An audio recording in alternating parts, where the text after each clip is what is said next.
Bonjour à tous. Bienvenue pour cette deuxième table ronde de la génétique, donc les Génétalks, consacrée à toutes les nouveautés et tous les sujets porteurs en génétique. Donc on s'est vu il y a 2 mois sur l'éthique des tests génétiques. Et aujourd'hui, on se retrouve pour parler de l'édition du génome, donc de tous les outils qui servent à couper l'ADN et à modifier des séquences d'ADN à des buts de recherche, mais aussi à des fins thérapeutiques, on en parlera. Et donc, j'ai des intervenants autour de moi qui sont spécialisés dans ces questions-là. Donc, à ma gauche, Anarita Micho, qui est directrice du laboratoire chromatine et régulation génétique au cours du développement à l'Institut Imagine. Bonsoir. Erika Brunet, qui est directrice de recherche INSERM au sein du laboratoire dynamique du génome et système immunitaire à l'Institut Imagine également. Bonsoir. Et enfin, Julien Valton, qui est PhD, vice-président Gene Therapy chez Selectis. Bonsoir. Voilà. J'espère que j'ai bien prononcé votre nom. Parfait. Donc, les promesses de l'édition du génome. Avant d'en parler, on aimerait savoir de quoi il s'agit. Donc, qu'est-ce que l'édition du génome et pour quelles applications on utilise ces outils? Est-ce que, Erika, peut-être vous avez des éléments d'explication? Oui, tout à fait. Donc, comme vous le savez, l'organisme humain est composé de cellules, et dans ces cellules, il y a un noyau comme une petite boîte qui renferme donc les chromosomes. Et les chromosomes, c'est eux qui portent l'information génétique sous forme de l'ADN. Donc ils sont constitués d'ADN. L'ADN, en fait, vous le savez sûrement, c'est le code génétique. Le code est fait de 4 bases assez simples, A, T, G, C, qui s'enchevêtrent, qui se suivent les unes derrière les autres pour faire le code génétique. Et ce code va être différent si on est une souris, un homme, etc. Et donc dans une cellule, il y a 3 milliards de paires de bases. Donc 3 milliards de lettres ATGC dont l'enchaînement est très précis et code pour l'être humain, par exemple. Pour être concret, en fait, si on prenait tout cet ADN, on pourrait écrire un livre, des livres qui, en les empilant, feront la taille d'une tour, par exemple la tour Montparnasse. Donc c'est vraiment très très grand. Et donc vous savez aussi que dans cet ADN, il y a des endroits qui sont très importants qu'on appelle les gènes. Pourquoi ils sont importants en fait? Parce que ils codent, ils vont donner l'information pour produire ce qu'on appelle les protéines, qui sont en fait les outils de la cellule, qui font marcher la cellule et qui donc font marcher tout l'organisme. Et il arrive parfois, dans le cadre de maladies génétiques, que c'est un gène particulier va avoir une séquence qui n'est pas la bonne, donc il va y avoir une mutation particulière d'une base, ou de plusieurs bases, mais souvent d'une base dans la séquence. Par exemple, il va y avoir un C à la place d'un T, donc sur 3 milliards de paires de bases, ça fait vraiment quelque chose de très précis. Et quand ce gène est muté, la protéine correspondante, en fait, elle va être mal fabriquée. Donc soit elle ne va pas du tout marcher, soit elle va mal marcher. Et c'est là où, en fait, les outils moléculaires que sont l'édition du génome, qu'est l'édition du génome, est important, puisque on a mis au point des outils qui vont permettre de reproduire exactement une mutation à un endroit précis de l'ADN. Donc c'est ça l'édition du génome. Et pourquoi? Donc soit pour nous, chercheurs, ça a un intérêt énorme, puisqu'on peut prendre des cellules normales, reproduire exactement la même mutation, la même lettre qui est changée chez le malade pour voir ce que ça fait au fonctionnement de la cellule, et donc quand on comprend mieux, on peut soigner mieux. Soit en termes de thérapie, maintenant, on va le voir après, je pense qu'on va en discuter, qu'on peut utiliser directement ces méthodes d'édition du génome pour corriger, dans le cas de maladie génétique, une mutation, ou pour lutter contre, par exemple, le virus du sida, voire maintenant de façon assez... ce qui est vraiment en développement pour lutter contre les cancers, avec des cellules CAR-T qui vont vous être sûrement exprimées un peu après. Et les outils en question, donc dans les outils, il y a plusieurs outils d'édition du génome. Les plus connus, je pense que vous en avez entendu parler, c'est CRISPR-Cas9 ou CRISPR-Cas9 en français. qui ont valu le prix Nobel en 2020 à Jennifer Doudna et la Française Emmanuelle Charpentier. Donc dans ces outils-là, finalement, il y en a plusieurs. Est-ce que vous pouvez un petit peu expliquer les différents types d'outils qui existent ? Donc, oui, en fait, il y en a plusieurs. Il faut savoir que les CRISPR, donc, c'est les derniers arrivés dans le paysage de l'édition du génome. Et c'est donc les plus connus parce qu'ils sont très faciles à utiliser, mais ils ont vraiment bénéficié de tout ce qui avait été fait en termes de recherche et d'optimisation sur d'autres outils d'édition des génomes. C'est une longue histoire puisque les premiers outils ont commencé à être développés dans les fins des années 90 et donc il y avait les méganucléases où on utilisait en fait des outils issus de la nature qu'on modifiait un petit peu pour essayer d'en faire des outils très spécifiques pour cibler l'ADN. Et puis, il y avait ce qu'on a appelé les nucléases à doigts de zinc, les TAL nucléases, qui sont encore utilisées pour pas mal d'applications en thérapeutique, les deux.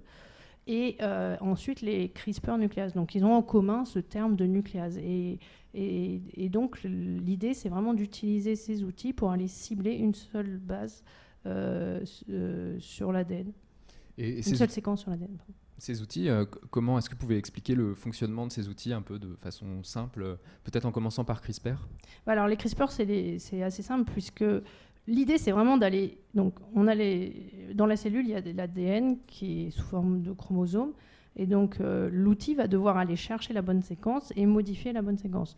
Donc les outils moléculaires dont on parle, donc, qui font l'édition du génome, ils sont composés de deux modules principalement. Un module qui va permettre d'aller chercher et de reconnaître la bonne séquence, un peu comme un GPS en voiture. Donc on sait où on va et on va au bon endroit, normalement. Et donc c'est comme ça que ça marche. Et après, ça emmène un autre module qui, lui, va permettre de modifier la séquence d'ADN qu'on a choisie. Donc ça, c'est pour les CRISPR. Peut-être que, oui, juste pour savoir, le GPS, il est extrêmement précis parce que on peut imaginer que quand il y a une mutation ponctuelle, donc une lettre qui change sur une partie du génome, il faut vraiment pouvoir la cibler de façon très très très précise. Oui, c'est l'idée en fait, c'est que ce soit vraiment que le CRISPR va vraiment aller scanner l'ADN et quand il va trouver la bonne séquence, en fait, il va se mettre sur l'ADN et modifier l'ADN à l'endroit précis. Ok, merci. Et donc vous parliez tout à l'heure aussi d'autres technologies d'édition du génome, donc il n'y a pas seulement CRISPR, il y en a d'autres. Est-ce que peut-être Julien, vous pouvez nous en parler ? Donc, comme a dit Erika, il y a énormément d'outils de genome editing aujourd'hui, de genome engineering. Donc il y a les CRISPR-Cas9, il y a les méganucléases, les nucléases à doigts de zinc et les TALEN. Donc à la différence de CRISPR-Cas9, les méganucléases, les zinc finger et les TALEN ont ce GPS plus cette partie de coupure qui sont combinées. Et donc, du coup, c'est exactement le même système. Ces outils vont scanner l'ADN, vraiment, littéralement, hein, aller à travers cette molécule double hélice et s'arrêter vraiment où ils ont été designés pour reconnaître la séquence ADN intérêt. Et à ce moment-là, ils vont promouvoir ou catalyser une coupure d'ADN double brin. Et ensuite, c'est la cellule qui va faire le reste. Le reste étant soit réparer cette coupure d'ADN, soit en fait permettre d'insérer ou de corriger une mutation d'intérêt, par exemple. Et c'est ça qu'on fait en fait pour les applications thérapeutiques, mais également pour les applications de recherche. Merci. Et j'ai cru comprendre en discutant pour préparer cette conférence que tous ces outils, enfin les outils en tout cas CRISPR-Cas9, a été découvert au départ, enfin il y a une histoire assez amusante, a été découvert au départ en observant des yaourts, si j'ai bien compris. Peut-être que je simplifie un petit peu, mais c'est ça.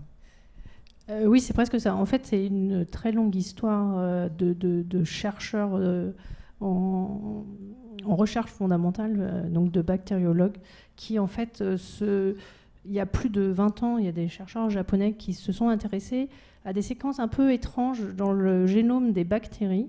Donc dans l'ADN des bactéries, ils se sont rendus compte qu'il y avait des endroits très précis où il y avait beaucoup de séquences répétées qui étaient à peu près les mêmes. Et donc les ils ont commencé à s'intéresser à ce type de séquences, donc ça fait plus de 20 ans. Et puis, petit à petit, donc c'était vraiment quelque chose de très particulier, ils ne comprenaient pas à quoi ça servait. Et en 2000, dans les années 2000, début 2000, en 2002, il y a un chercheur français, enfin un ingénieur français, je crois, qui s'appelait Philippe Horvath, qui travaillait pour une entreprise qui développait des ferments lactiques. Et pour optimiser les ferments lactiques, en fait, il essayait de voir comment les bactéries qu'on met dans les yaourts pouvaient marcher mieux, se propager mieux, se développer mieux en mettant moins, et pourquoi des fois elles arrêtaient de pousser, par exemple. Parce qu'en fait, il faut savoir que les bactéries, comme nous, sont soumises à des virus extérieurs, ce qu'on appelle les bactériophages, qui en fait vont infecter la bactérie, envoyer leur ADN à l'intérieur de la bactérie. Et il s'est aperçu que les CRISPR, donc ces séquences un peu bizarres, permettaient de lutter contre l'infection de ces phages, donc ces bactériophages, de ces virus qui rentraient dans les bactéries. Donc c'est un peu par hasard, lui il voulait juste un peu optimiser les ferments, et donc il s'est aperçu de ce système-là. Et puis après, il a fallu encore une dizaine d'années pour que vraiment on comprenne exactement quel procédé utilisait la bactérie pour cibler et couper spécifiquement les ADN des virus qui rentraient dans chaque bactérie. Et c'est donc en 2012 que Emmanuelle Charpentier et Jennifer Doudna ont pu montrer formellement qu'elles pouvaient utiliser comme outil ces CRISPR à façon pour cibler une séquence d'ADN choisie, d'abord dans un tube à essai, puis après dans les cellules, etc. Et donc ça a été le début du développement. Et tout ça, ça s'est développé très vite, puisqu'on avait fait pas mal d'études avec d'autres outils d'édition du génome avant, donc ça a explosé. Elles ont pu en bénéficier. En bénéficier énormément, c'est vrai. Et donc si j'ai bien compris, pour tout ce qui est recherche, ces technologies-là permettent d'essayer de comprendre la fonction d'un gène, comment la cellule va utiliser, comment ces gènes sont transformés en protéines, et comprendre aussi les défauts pour mieux comprendre les maladies génétiques ou d'autres maladies comme le cancer. Et du coup, je me posais la question sur les aspects thérapeutiques. L'utilisation de ces technologies, elles sont utilisées dans quelle maladie? Je sais que vous travaillez sur la drépanocytose et la bêta-thalassémie, qui sont deux maladies du sang. Quelles applications on peut faire de ces technologies-là pour ces maladies? Oui. Donc c'est vrai qu'une des premières applications en médecine, c'était vraiment le traitement des maladies génétiques, et en particulier des maladies qu'on appelle hémoglobinopathie bêta, ça veut dire qui sont la drépanocytose et la bêta-thalassémie. Donc ces maladies sont les maladies génétiques les plus répandues au monde. Et ils sont causés par une mutation qui affecte la production d'hémoglobine, qui est dans nos globules rouges. Et en particulier, ils sont causés par des mutations du gène de la bêta-globine, qui est une protéine constitutive de l'hémoglobine. Et donc, dans ce cas, on sait bien que l'hémoglobine sera transporter l'oxygène dans notre corps, et c'est plutôt pour assurer le bon fonctionnement de notre cellule. Et donc, dans les patients qui sont atteints par la drépanocytose ou la bêta-thalassémie, on n'arrive pas à bien oxygéner tous les cellules parce que le taux d'hémoglobine il est très faible. Et donc, typiquement, les symptômes sont une anémie, sont la fatigue, mais aussi des troubles respiratoires. Et donc, ce que nous, mais aussi beaucoup de groupes ont fait, c'était plutôt d'utiliser le système CRISPR-Cas9 ou les autres méthodes d'édition du génome, comme les TALEN, pour corriger les mutations qui causent la drépanocytose ou la bêta-thalassémie. Donc, c'était très simple. Mais aussi pour insérer des mutations qui sont connues, qui sont capables d'élever les taux d'hémoglobine dans les globules rouges. Et donc, ça, c'était une première application très importante. Mais peut-être vraiment la première application, c'était plutôt le SIDA. Donc le SIDA, comme vous savez, il est causé par le virus VIH. Et donc il y a plusieurs groupes qui ont essayé d'inactiver la clé d'entrée du virus dans les cellules. Donc c'est plutôt pour protéger les cellules de l'infection. Ou sinon, plus récemment, ils ont essayé d'inactiver les virus même. Donc ils ont essayé de couper les virus et l'inactiver directement. Donc, il y avait déjà en 2014 le premier essai clinique qui a montré une efficacité partielle, je dois dire, Mais grâce à des nouvelles études précliniques, l'efficacité est beaucoup améliorée. Et maintenant, il y a des essais cliniques qui sont en cours, sont en train de commencer.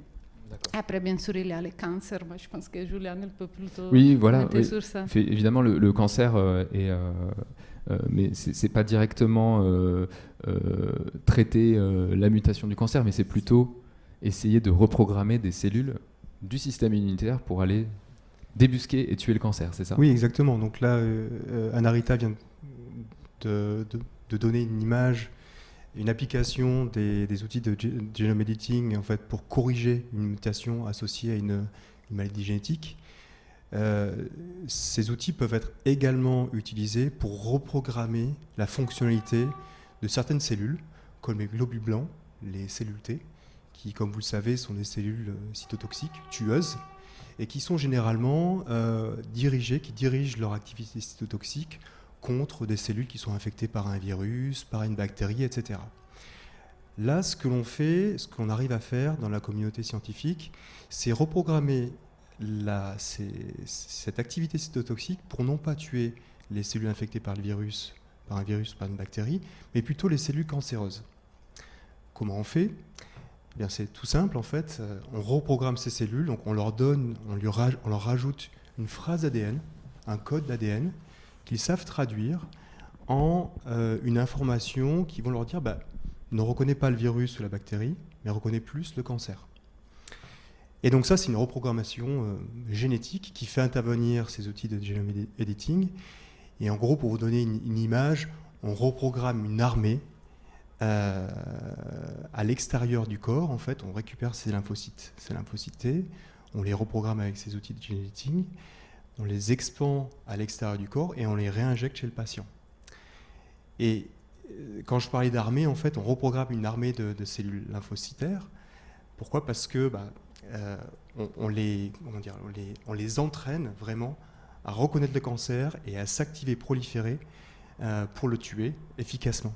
Donc c'est l'une des applications du genome editing pour le cancer, pour traiter le cancer efficacement. Et j'ai cru comprendre que vous avez deux approches en fait. Il existe deux approches. Une qui consiste à faire ce que vous avez dit, c'est-à-dire à partir des cellules du patient, les extraire, les reprogrammer et les réinjecter au patient. Mais il y a une autre approche qui consiste à plutôt... peut-être que vous allez en parler. Donc, effectivement, je n'ai pas nommé l'approche, c'est une approche qui s'appelle les CAR T-cells. Donc, il y a deux approches. Une approche autologue, c'est-à-dire un patient est diagnostiqué avec un cancer, on lui récupère ses cellules, on les reprogramme et on les réinjecte. Donc ça, c'est une approche autologue qui est très efficace aujourd'hui. Les essais cliniques montrent, et plus particulièrement les produits sur le marché montrent une efficacité phénoménale. C'est une véritable révolution. Sauf qu'il y a plusieurs désavantages. Le premier désavantage, c'est que ce processus de reprogrammation prend du temps. Et pour des cancers qui sont parfois fatals, ce temps est très important en fait pour pouvoir traiter le patient. Donc tous les patients ne sont pas traités. D'autre part, pour un patient, comme je l'ai dit, il faut une thérapie. Donc il faut imaginer une horde de scientifiques qui travaillent pour la reprogrammation de ces cellules. Et cette reprogrammation dure 17 jours. Donc c'est extrêmement coûteux. Et enfin... Combien à peu près pour une thérapie pour un patient vous avez, Alors, les produits sur le marché sont aux environs de 35 000 à 600 000 euros. Il faut voir que c'est curatif, donc une dose égale une cure, hein, donc je pense qu'il y a un vrai avantage, mais effectivement c'est assez coûteux. L'autre approche, c'est une approche plus ou moins qu'on appelle allogénique, où au lieu de prendre des cellules de patients et les reprogrammer, on prend des cellules T, cytotoxiques, d'individus sains. Donc ces cellules sont en forme, peuvent être reprogrammées très facilement et en amont en fait, du diagnostic. Elles peuvent être reprogrammées en grande quantité et injectées à tout un chacun. C'est l'approche universelle, allogénique, sur laquelle on travaille en particulier. Et donc c'est une approche qui est aussi efficace. Elle est en essai clinique en ce moment, en phase de test pour regarder l'innocuité, assesser l'innocuité et l'activité de ces cellules. Mais c'est une approche différente et qui a pour but de démocratiser cette approche thérapeutique dans contre le cancer. Dans la reprogrammation de ces cellules, il faut aussi faire en sorte qu'elles ne soient pas rejetées par le système immunitaire et de l'autre. Effectivement, c'est le but de l'utilisation de ces outils de genome editing, qui est finalement de rendre invisibles ou plus ou moins compatibles ces cellules T pour tout un chacun. On sait que quand on réalise une greffe, cette greffe peut être rejetée. Et rejetée par qui? Par le système immunitaire du patient qui reçoit la greffe. Ici, on prévient ce rejet en ingénieurant en fait, ou en reprogrammant ces cellules pour les rendre plus ou moins invisibles et donc compatibles à tout un chacun. Et c'est pour ça qu'on utilise ces outils de genome editing. Vous m'aviez donné la métaphore encore de l'armée. Là, cette fois-ci, en fait, c'est comme si une faction venait sans drapeau s'intégrer à l'armée déjà existante pour l'aider, c'est ça? Effectivement, on enlève le drapeau de l'armée pour qu'elle se fonde dans la masse et aussi collabore avec l'armée du patient qui est toujours là, mais qui est amoindrie par la présence du cancer. Donc c'est vraiment, on essaie de générer cette collaboration tout en évitant les rejets de greffe et du coup en augmentant l'activité thérapeutique ou le outcome thérapeutique de ces thérapies. Ok, merci beaucoup. Et je voulais savoir, on en est où concrètement au niveau thérapeutique justement sur toutes ces approches qu'on vient d'évoquer?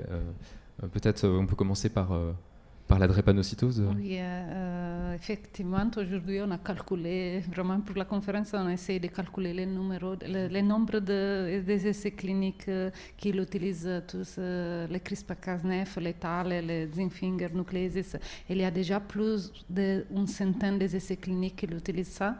Dans le monde entier, c'est ça? Oui, exactement. Il y a déjà des patients qui ont été traités et sont vraiment les patients qui sont atteints de drépanocytose de la bêta-thalassémie. Donc, je pense qu'ils ont traité 76 patients déjà. Et les résultats sont très, très préliminaires, c'est vrai, mais je dois dire qu'ils sont très, très promoteurs. Et les patients en question, ils sont traités depuis combien de temps? C'est les premiers patients, ils étaient traités il y a 37 mois. D'accord. Donc en fait, ce qu'on attend maintenant, c'est d'attendre plus longtemps pour voir si l'efficacité est avérée ou pas. Okay.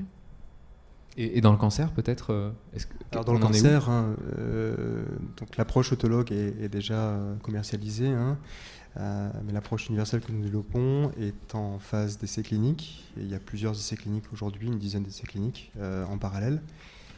Et donc on attend et on récupère ces informations jour le jour, en fait. Donc ça se passe en ce moment, en fait. D'accord. Et les données sont assez encourageantes puisqu'on a des efficacités qui sont aussi importantes que l'approche autologue, la première approche, avec une innocuité qui est assez similaire également à l'approche autologue.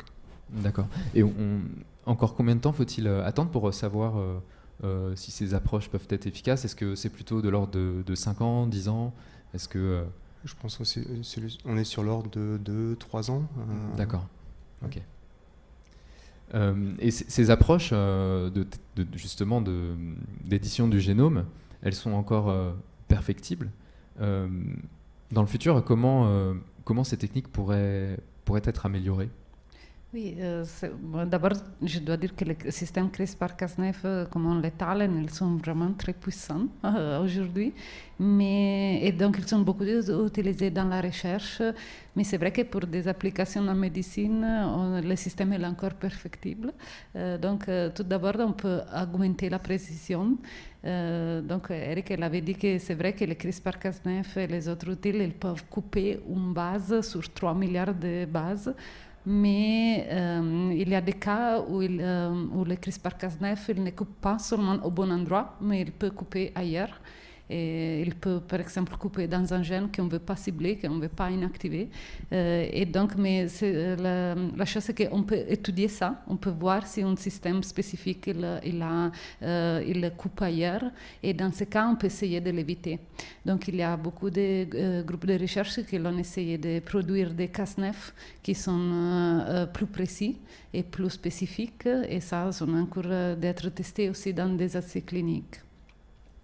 Et après, je pense que si on doit, pour certaines maladies, on doit être capable de modifier beaucoup de cellules, ça veut dire que on doit améliorer l'efficacité de cette thérapie, de cet outil. Et ça veut dire qu'on doit... Donc, il y a beaucoup de projets qui visent à améliorer la capacité de la cellule, de réparer la cassure qui s'est faite par le CRISPR-Cas9. Et donc, on essaie d'aider la cellule à les réparer dans la bonne façon. Par exemple, pour corriger exactement la mutation. Ou il y a des groupes qui ont aussi développé des nouveaux systèmes Cas9 qui leur-même aident la cellule à réparer la cassure dans la bonne façon. Et à la fin, il y a un dernier défi qui c'est plutôt dans les cas, par exemple, je donne toujours l'exemple des maladies musculaires. D'habitude, pour les maladies musculaires, c'est vrai qu'on doit le système Cas9, on doit l'amener dans tous les muscles de notre corps. Ça veut dire qu'on doit l'amener un peu partout. Et donc, le défi ici, c'est de développer ce qu'on appelle les vecteurs. Ça veut dire les systèmes qu'elle peut amener dans une manière très efficace, le CRISPR-Cas9 partout, dans tous les muscles, par exemple, dans notre corps. Et ça, on n'est pas encore arrivé à faire ça, mais on espère qu'on va arriver bientôt.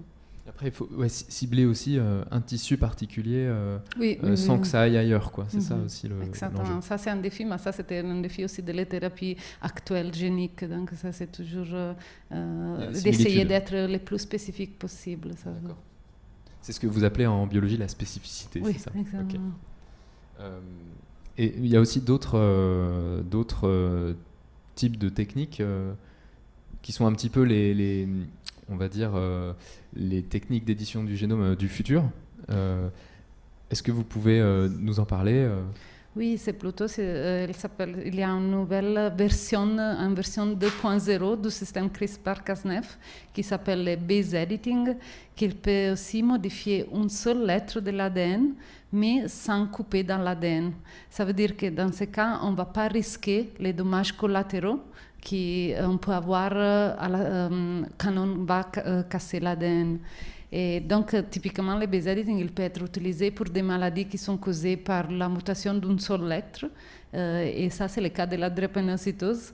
Et il y a déjà beaucoup d'études qui l'ont montré que dans les cellules du sang, il peut marcher très bien. Il y a aussi un essai clinique qui a commencé en novembre. Ils ont déjà recruté les premières patientes avec la drépanocytose. Donc là, le but, c'est vraiment d'aller corriger de manière très fine juste une lettre, exactement. Sans couper. Sans couper. Et donc, donc sans les effets qu'il pourrait y avoir. Okay. Et qu'est-ce que je veux dire? Oui, justement, pour tout ce qui est précision, au moment où on coupe, ça on l'a évoqué très rapidement, mais CRISPR-Cas9, au moment où on coupe l'ADN, après il faut que l'ADN se reconstitue, et ça c'est la cellule qui a toute cet attirail, cette capacité à réparer, c'est ça? Oui, en fait,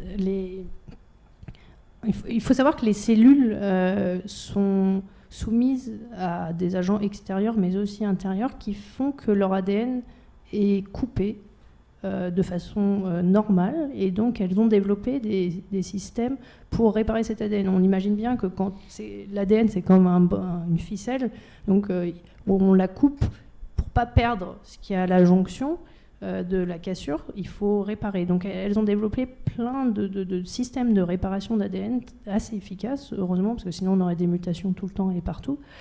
Et notamment, elles sont aussi capables de réparer l'ADN en utilisant ce qu'on appelle une matrice, donc un modèle en fait, où elles vont recopier exactement et réparer la cassure pour qu'il y ait exactement ce qu'il y avait sur le modèle qu'on leur a donné. Donc dans la cellule, c'est les paires de chromosomes pour être sûr que les deux chromatides sœurs, donc les deux chromosomes, vous savez, ça fait comme un X, donc comme ça porte la même information, ça peut être réparé comme ça, juste pour être sûr de garder la même information sur le chromosome.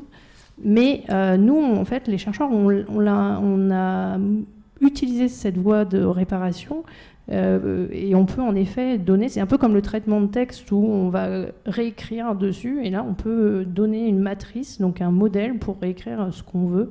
Et donc ça, on utilise juste un mécanisme qui existe déjà dans la cellule, elle est capable de faire ça. Et donc on a optimisé ce qu'on met à l'intérieur de la cellule pour que ce soit vraiment réparé de la façon dont on l'attend.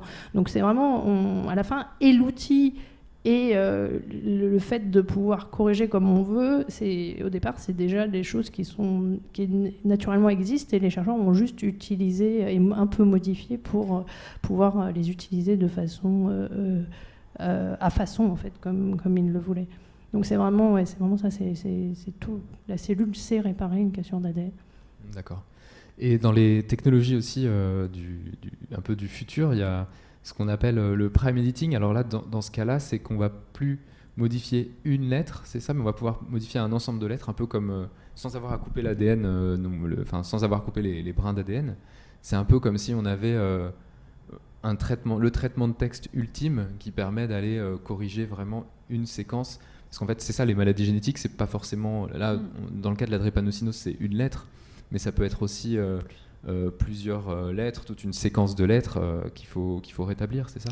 Oui, exactement ça. Donc, le prime editing, c'est la version 3.0 du système CRISPR-Cas9. Ça, on en est vraiment au tout début. Oui. Mais c'est plutôt parce que le base editing, c'est intéressant pour les maladies qui sont causées par la mutation d'une seule lettre. Mais les maladies qui sont causées par la mutation d'une seule lettre représentent 40% de toutes les maladies génétiques au moins. Et donc, on ne peut pas faire tout avec le base editing.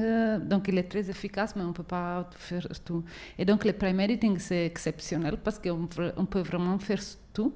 Ça veut dire, théoriquement, on peut faire tout. On peut changer plus d'une lettre. Donc, il y a des maladies où il y a plusieurs mutations dans le même endroit qu'on peut corriger avec le prime editing. Sauf que je trouve que le prime editing, c'est très intéressant et on travaille beaucoup sur cette technologie, mais c'est beaucoup moins développé que le base editing parce que c'était simplement parce que c'était inventé plus tard. Et donc, il n'est pas encore très puissant, surtout dans les cellules des patients. Donc, on doit encore travailler pour augmenter l'efficacité. D'accord. Peut-être une question pour Julien. Vous n'utilisez pas CRISPR-Cas9, vous n'utilisez pas non plus ces technologies un peu 2.0 du futur. Vous utilisez ce qu'on appelle, donc on en a parlé au départ, les TALEN. Pourquoi ne pas utiliser CRISPR-Cas9 pourquoi un outil plutôt que l'autre? Est-ce que vous pouvez nous expliquer? Donc nous, on utilise des CRISPR-Cas9. Ok. Donc j'ai dit n'importe quoi. Dans ma compagnie, en fait, on a utilisé à peu près tous les systèmes, donc dont on a parlé au début, méganucléase, Zinfinger un doigt de zinc, Zinfinger nucléase, et les CRISPR. Et en fait, finalement, le fait d'avoir testé tous ces outils nous a amené à la conclusion que les TALEN qu'on utilise aujourd'hui étaient les plus spécifiques, les meilleurs pour notre application. Applications thérapeutiques, le cancer et aussi les maladies génétiques. Et c'est vraiment en fait une longue, notre expertise sur ce domaine qui nous a permis de prendre cette décision. Après, les TALEN ne sont pas forcément très démocratiques parce qu'ils sont très difficiles à assembler, à la différence du CRISPR-Cas9 qui est vraiment très facile. On récupère en fait une protéine et on peut éditer un gène très facilement.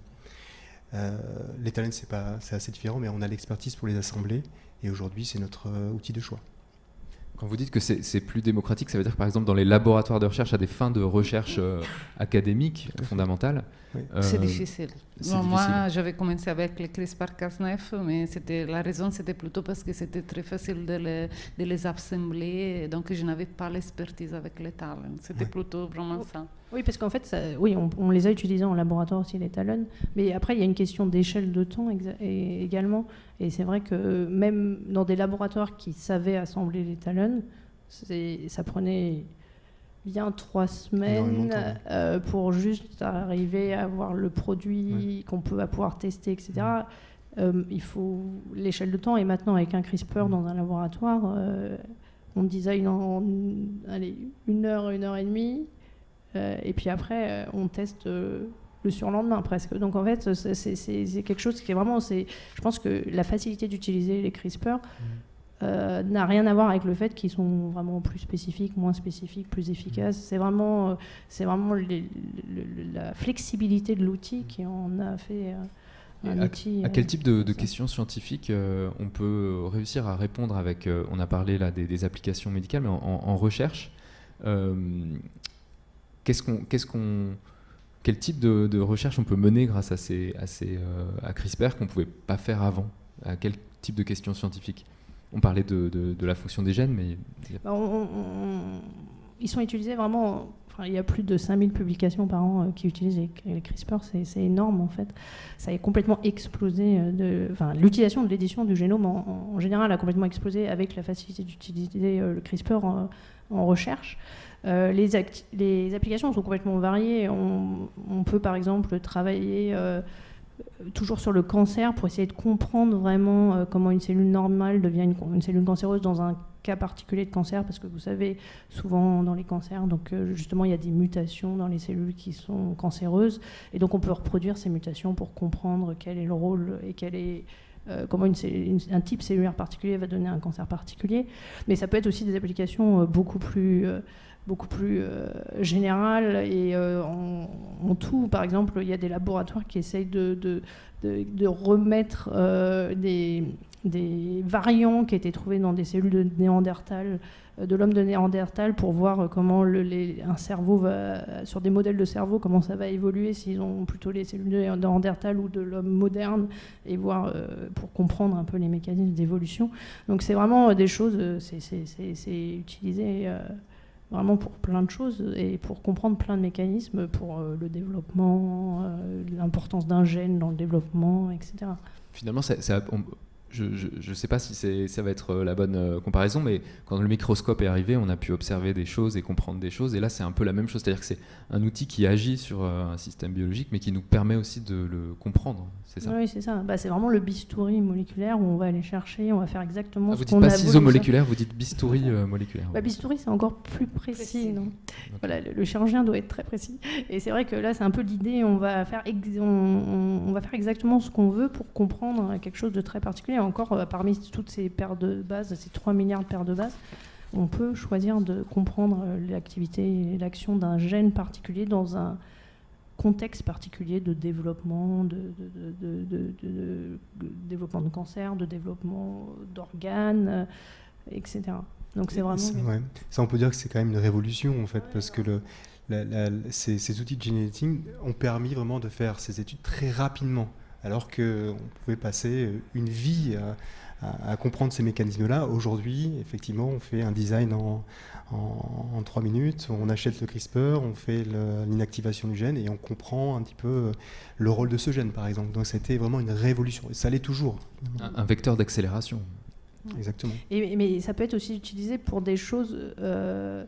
on a aussi des applications où on essaie de comprendre, par exemple, comment la cellule va réparer telle cassure, et c'est aussi utilisé pour ça. En fait, ça a vraiment des actions et pour modifier l'ADN et pour comprendre quand il y a plusieurs cassures qui se passent en même temps, qu'est-ce qui se passe au niveau de l'ADN, pour faire des choses pour comprendre le développement, etc. Donc c'est vraiment... les applications sont énormes, en fait. En recherche, c'est vraiment énorme, et maintenant en thérapie, Très bien.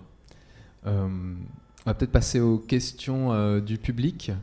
Est-ce que vous avez des questions? Y a-t-il des questions dans le public en présentiel et sinon peut-être en distanciel? On a pas mal de questions en distanciel. Donc, je peux vous poser la première. Quelqu'un nous demande quelle est la différence entre CRISPR-Cas9 et Prime Editing en termes de coût et d'efficacité, et donc d'espérance d'utilisation à grande échelle pour faire avancer la recherche. Oui, donc comme j'avais dit, le Prime Editing, c'est toujours basé sur le système CRISPR-Cas9, mais la différence, c'est qu'elle ne coupe pas. Et donc ça, c'est très important. Elle peut lui-même corriger des mutations, mais avec le système CRISPR-Cas9, c'est vrai qu'on doit, comme Eric vous a expliqué, on doit donner une matrice donc, qui doit être copiée après dans le génome, mais le système Prime Editing, il peut faire tout seul.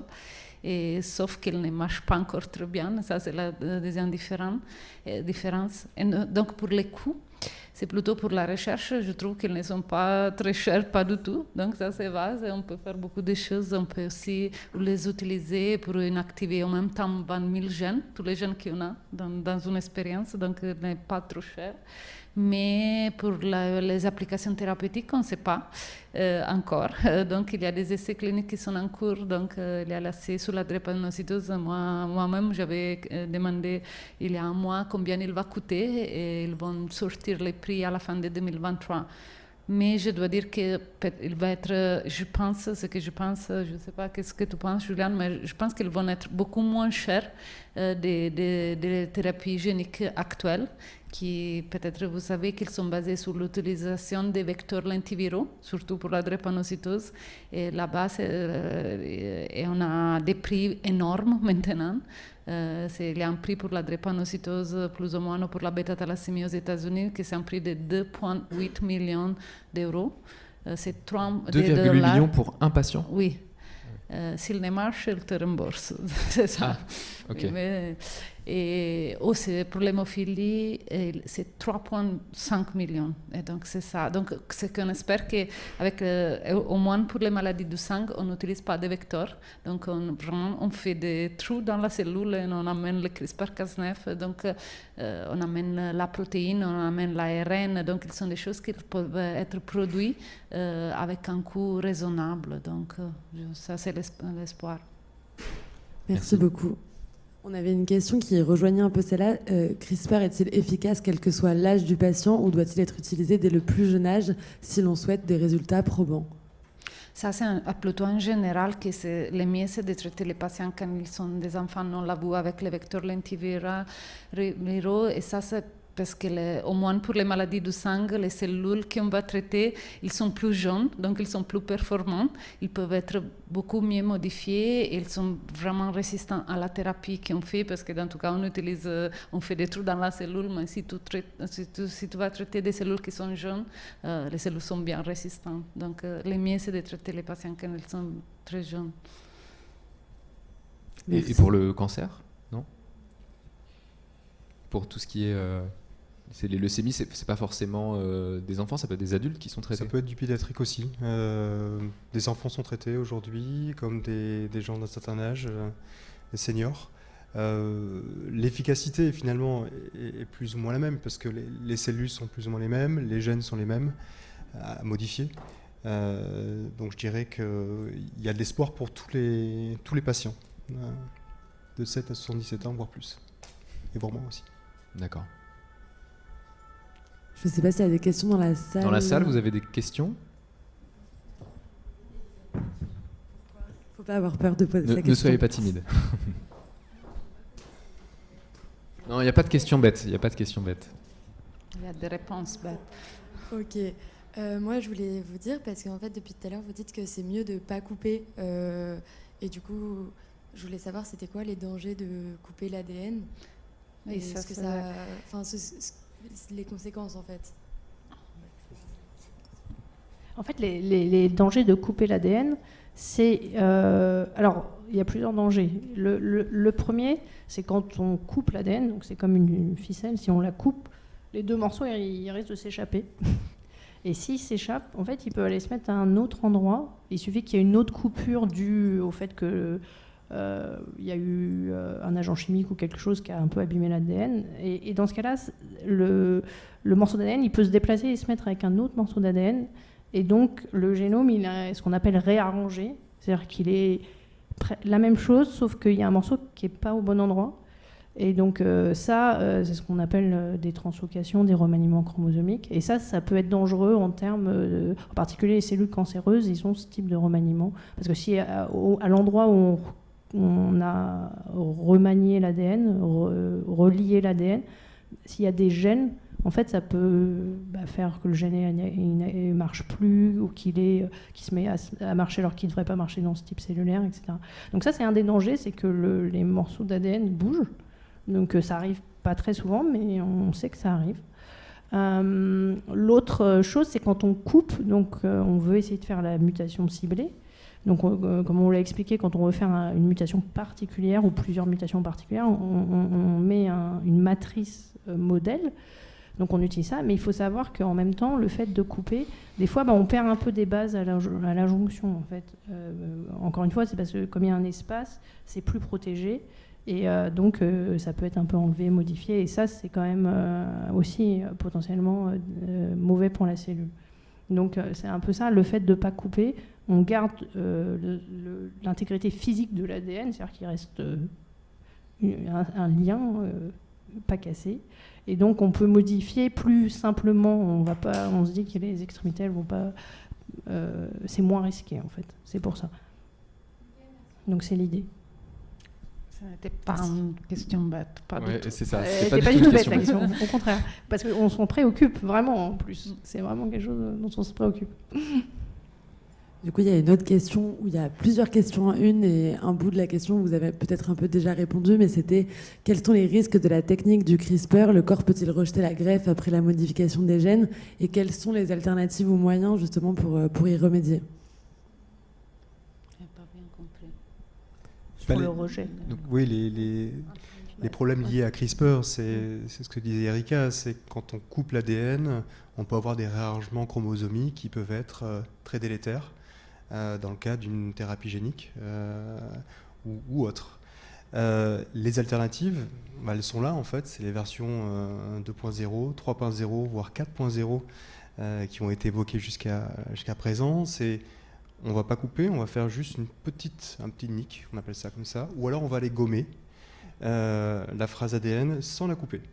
Et donc ça, c'est vraiment les nouveaux outils qui sont en plein essor et en plein développement aujourd'hui, qui ne sont pas encore totalement au même niveau en termes d'efficacité d'édition du génome que CRISPR ou d'autres outils, mais qui vont y être dans très peu de temps, je dirais.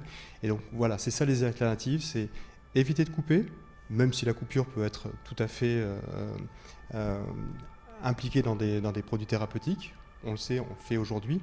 Mais version 2.0, 3.0, 4.0 permettrait de prévenir ces fameux réarrangements chromosomiques générés par tous ces outils qui coupent l'ADN. Donc on y est presque. Énormément de personnes travaillent dessus. C'est une très bonne question que tu as posée aujourd'hui.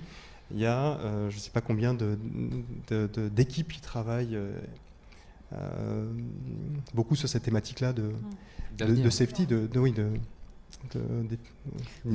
Je voudrais ajouter une chose, c'était plutôt que c'est vrai que c'est bien de ne pas couper dans l'ADN, mais c'est aussi vrai que le CRISPR-Cas9 c'est beaucoup précis. Et donc, vous devez penser que maintenant, on utilise des médicaments qui ne sont pas précis du tout. Oui. Donc, dans tout cas, si on va être beaucoup plus précis avec les CAR T-cells, avec la correction des maladies, des mutations génétiques, que les médicaments qui sont maintenant utilisés. Si vous pensez à la chimiothérapie, bien sûr, ce n'est pas du tout spécifique pour les cellules de tumeur. Donc, je pense qu'une bonne image, c'est une bombe nucléaire versus des fusils à tête chercheuse ou des missiles à tête chercheuse. C'est vraiment les deux, la thérapie d'avant, la thérapie d'aujourd'hui, comme tu disais, effectivement. On cible vraiment, quoi. On cible vraiment la maladie. Vous utilisiez, quand on préparait la conférence, le terme comment dire, de cellules intelligentes, quoi. On donne de l'intelligence aux cellules. Alors oui, ça c'est plus la version 2.0 de l'ingénierie des cellules dont je parlais tout à l'heure. Aujourd'hui, on arrive à reprogrammer des cellules pour qu'elles aillent tuer le cancer ou éradiquer le cancer. Demain, et on travaille, beaucoup de gens travaillent dessus, on va vraiment faire des cellules intelligentes qui, par l'intermédiaire du genome editing, on rajoute des phrases ADN, des informations pour qu'elles comprennent leur environnement, réagissent à cet environnement de manière intelligente et puissent contourner, en l'occurrence pour le cancer, tous les mécanismes inhibiteurs que le cancer met en place pour inhiber ces fameuses cellules T. Et donc oui, effectivement, version 2.0 de l'ingénierie génomique et cellulaire, c'est vraiment faire des cellules intelligentes qui arrivent à outrepasser les barrières inhibitrices du cancer, par exemple. On peut imaginer plein d'autres choses. D'accord. Ouais.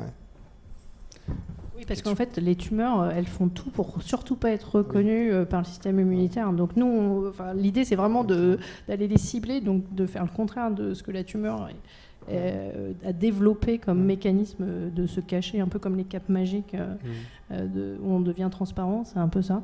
Donc voilà, c'est un peu l'idée, n'est-ce pas? Bonjour. J'ai deux petites questions. Une qui a un lien avec la question de la demoiselle. J'ai un peu raté le début de la présentation. Donc le CRISPR, est-ce qu'on peut couper un brin ou le double brin de l'ADN? Et est-ce que ce risque dont vous parliez là augmentait lorsqu'on coupait le double brin par rapport à un simple brin, si ça se fait? Donc ça, c'était la première question. Et la deuxième question, le gène qui est modifié, une fois chez le patient, si on parle de thérapie, est-ce que dans le temps, il va rester stable quand la cellule souche va se multiplier et faire sa vie? Est-ce qu'il est stable dans le temps? Voilà. Moi, je peux répondre à la première. Donc oui, en fait, les CRISPR-Cas9, tels qu'on les a mis au point au départ, ils font des cassures double brin. Donc ils coupent les deux brins de l'ADN et c'est pour ça que le fil est vraiment cassé. Il y a des versions modifiées qu'on appelle des nicases, qui vont faire donc un nick, c'est-à-dire qu'ils vont juste casser un des deux brins. Donc elles sont aussi utilisées, pour le base editing, etc. Donc c'est vraiment... et donc dans ce cas-là, c'est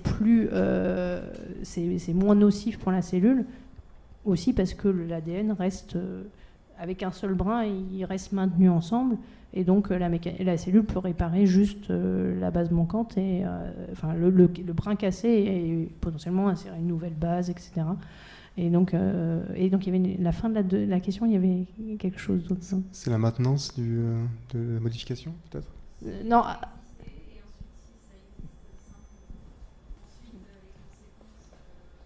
Les doubles brins, c'est plus dangereux. Et donc oui, les doubles brins, c'est plus dangereux, comme je vous l'ai expliqué, parce que le fil est cassé, et donc il y a possibilité de réarrangement chromosomique. Quand on fait une cassure simple brin, on ne voit pas ce type de réarrangement. Et la deuxième partie de la question, c'est est-ce que ça dure dans le temps, c'est ça? Quand on modifie les patients. Une fois que c'est mis chez, une fois que c'est intégré chez l'homme, est-ce que ça... C'est oui. Oui, il dure parce que c'est une modification permanente de l'ADN. Ça, c'est bon parce que donc c'est une thérapie définitive. C'est pour ça qu'on fait ça. Et l'idée, surtout pour les maladies de sang, c'est aussi de modifier l'ADN dans les cellules souches, qui sont les cellules qui peuvent rester pour toute la vie dans les patients. Donc ça, c'est le but. Mais ça va modifier les cellules sanguines et pas les cellules de... Oui. Voilà, ça cible les cellules sanguines en fait. Et là, tu parles aussi pour les cellules souches, surtout. C'est quand on modifie les cellules souches, elles restent ad vitam aeternam dans le corps.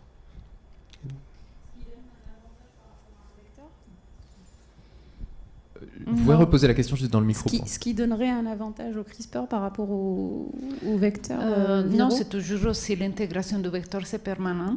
Le problème pour beaucoup de maladies, c'est plutôt que le vecteur, il n'est pas capable d'exprimer des taux, dans le cas de l'hémoglobinopathie, des taux d'hémoglobine très hauts, parce que ce n'est pas les gènes qu'on a normalement dans notre cellule, c'est un gène plus petit, parce que dans le vecteur, on ne peut pas mettre tous les gènes avec tous les éléments qui sont importants pour l'exprimer. C'est plutôt ça l'avantage de modifier vraiment les gènes qu'il est déjà là et qu'on sait déjà qu'ils fonctionnent très bien. Merci. Et puis je pense aussi l'avantage, c'est que quand on modifie le gène où il est, c'est que quel que soit le devenir de la cellule, le gène des fois il est plus ou moins exprimé selon le type cellulaire, et donc là il va être régulé normalement comme dans... Alors que quand on met un autre avec les lentilles, c'est plus compliqué d'avoir la bonne régulation. Donc il y a aussi cet intérêt-là non négligeable. Merci. Bonsoir à tous. Moi, j'avais une question, peut-être plus pour Julien Valton, je ne sais pas. C'est par rapport au développement de ces thérapies et les contraintes réglementaires, en fait, du développement de ces thérapies. Après, vous pouvez tous répondre si vous le souhaitez. Parce que dans les médicaments classiques, entre guillemets, études phase 1, 2, 3, comment ça se passe avec les thérapies géniques? On les teste, j'imagine, sur des patients malades, pas sur des patients sains. Enfin, si vous pouvez juste donner quelques éléments sur les contraintes. Oui. Sur les thérapies géniques avec CRISPR, c'est ça? Les thérapies géniques en général, okay, ce qui m'intéresse. Voilà, je peux plus parler, ça c'est plus pour Anarita, mais moi je peux plus parler pour le cancer, donc tout ce qui est thérapie contre le cancer, où donc on reprogramme des cellules avec les outils. L'astringence est très importante. D'une part, au niveau de l'édition du génome, donc il faut qu'on montre vraiment patte blanche sur l'efficacité, la spécificité de notre traitement génétique. Donc là, on utilise l'outil dont je parlais, de l'étalène. Il faut qu'on montre patte blanche. Ce que je veux dire par là, c'est vraiment montrer que l'édition est réalisée à un endroit bien précis et pas ailleurs.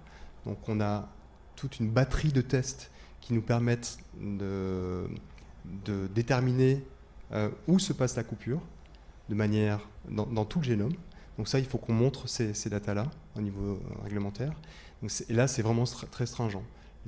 Ces instances ne veulent, et surtout en Europe, aucun couac en fait. C'est des nouvelles thérapies, et je pense que c'est très bien d'ailleurs.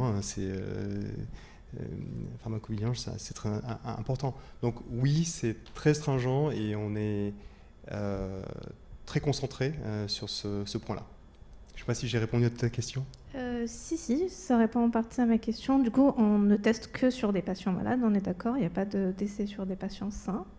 Non, que sur des patients. Non. D'accord. Il n'y a pas de groupe de contrôle. Oui, on ne traite que les patients aujourd'hui en essai clinique, on ne traite que les patients qui sont en phase terminale, qui ont subi 1, 2, voire 3, voire 4 thérapies, des chimiothérapies ou autres, et qui n'ont pas répondu à ces thérapies-là.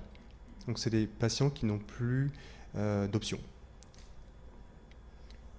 Et donc forcément, il n'y a pas de contrôle placebo, c'est sûr.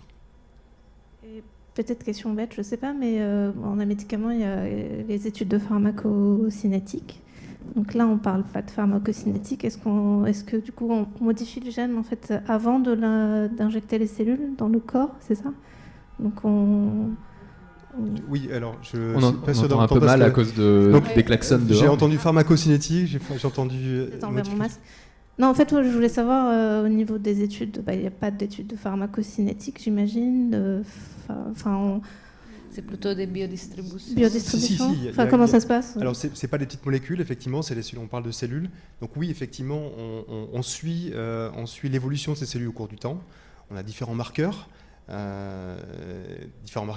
qui permettent de suivre en fait l'évolution, la quantité de cellules, les cytokines qui sont générées par ces cellules chez le patient au cours du temps. On a tout un tas de marqueurs effectivement qui sont suivis durant ces essais cliniques. Donc on fait de la pharmacocinétique, mais c'est pas la pharmacocinétique classique, si vous voulez dire. Et par exemple, pour les cellules souches, ce qu'on fait toujours, c'était plutôt d'injecter les cellules qu'on a traitées dans des souris. Et après, on va suivre les cellules pour 4 mois et on va prélever tous les organes.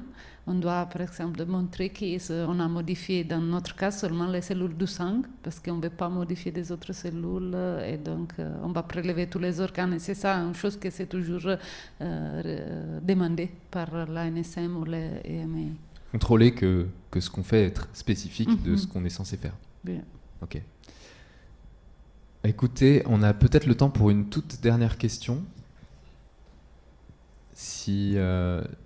Alors oui, il nous reste un peu plus qu'une seule question, mais du coup j'invite les personnes à nous écrire en message privé. On fera le maximum pour leur répondre avec le bon interlocuteur, notamment les questions qui concernent des maladies spécifiques. Pour la dernière question, on a une question sur: avez-vous noté un accroissement de l'intérêt des laboratoires sur ces méthodes de réparation? Et si oui, ces laboratoires sont-ils français ou américains? Je vous laisse répondre. Sur tout les ce qui est méthodes, thérapie, tout ce qui est sur thérapie, c'est ça. Thérapie. Ouais. Donc, s'il y a des laboratoires français ou américains. Est-ce qu'il y a des laboratoires qui sont... est-ce que vous observez un engouement des laboratoires de plus en plus important pour ces techniques-là? Et si oui, est-ce que c'est des laboratoires français? C'est ça la question. Ou américains. Ou américains. Ou est-ce que... Voilà. Ou autres. Non, je dois dire qu'il y avait une période où la thérapie génique, ce n'était pas très, très connu. Donc, c'était quand j'ai commencé mon PhD, il y avait des effets adverses de la thérapie génique avec les vecteurs rétroviraux. Donc, il y avait vraiment une période où personne ne voulait faire de la thérapie génique. Mais maintenant, avec le CRISPR-Cas9, avec les pouvoirs qu'on a maintenant, je dois dire qu'il y a beaucoup de laboratoires en France, partout, et surtout beaucoup de boîtes qui font de la thérapie génique. Je pense qu'on peut même parler d'une petite révolution quand même dans, oui. dans le domaine. Oui. Ok. Merci beaucoup. Merci beaucoup. Merci. Merci d'être venu. Merci au public en ligne aussi et pour toutes les questions très intéressantes qui ont été posées. Et merci bien sûr à nos 3 intervenants qui sont venus malgré le froid et le brouillard. Voilà. Donc on vous donne rendez-vous le 28 février pour la prochaine conférence grand public qui sera en fait dédiée à... Donc c'est pour la journée des maladies rares, le 28 février. Donc, on va faire un focus sur en quoi les maladies rares peuvent nous permettre de mieux comprendre et éclairer la compréhension des maladies plus fréquentes. Donc, je vous donne rendez-vous le 28 février. Merci.